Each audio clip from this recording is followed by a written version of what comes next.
Hello everyone and welcome to the third official Tomb Raider podcast. This is Keir in Eidos, UK, and with me I have Trolls over in Crystal in California. So hey Trolls. Hello Keir. Thanks very much for spending the time to do a podcast with us. And how are you today? I'm pretty fine. It's sunny over here, so I cannot make any complaints. So Trolls is here to talk us through the new Tomb Raider Underworld theme, which he's composed, which you guys can hear on the official TombRaider.com site. And I've got a few questions here from the forum as well, and some questions that I've composed myself. Okay, so without further ado, the first question is from Cosmos, and he thought the score, or he or she thought the scores from Legend and Anniversary were brilliant, and wants to know if you'll be returning as the composer for Underworld.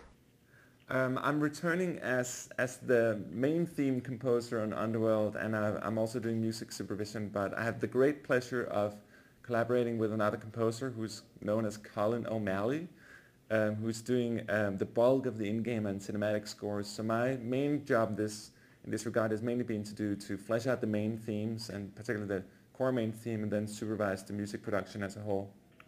Okay, and in terms of the supervision, what kind of role did you take when you were directing him or helping him?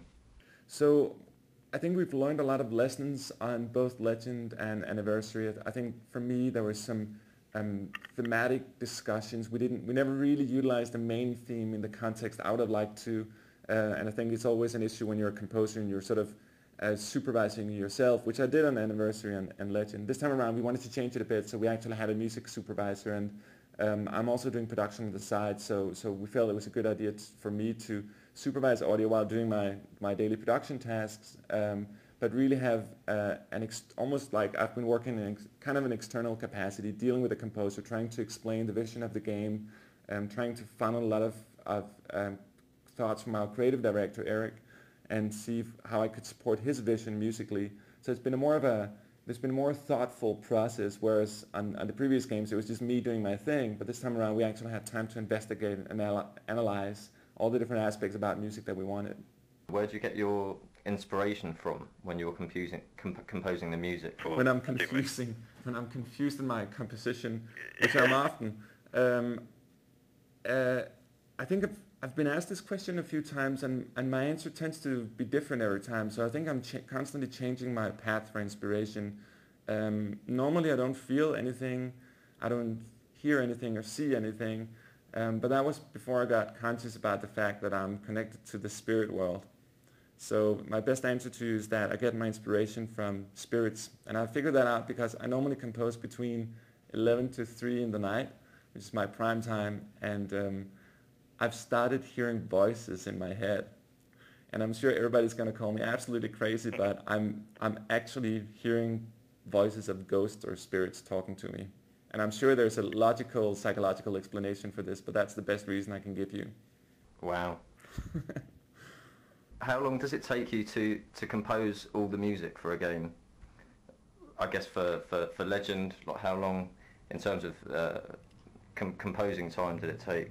Yeah, Legend was the longest score I've ever worked on. It took me roughly 9 months to do 4.5 hours of music. Some of it went into the game, some of it didn't. On Anniversary it took roughly 5 months, and on this project it's been taking roughly 9-10 months because we've been dealing with the external composer, and we've been very, very, very sort of focused on getting the main theme that everybody felt comfortable with, a new main theme. So that's been taking quite a while as well. We did 22 revisions on the main theme before we felt we had something we could work with.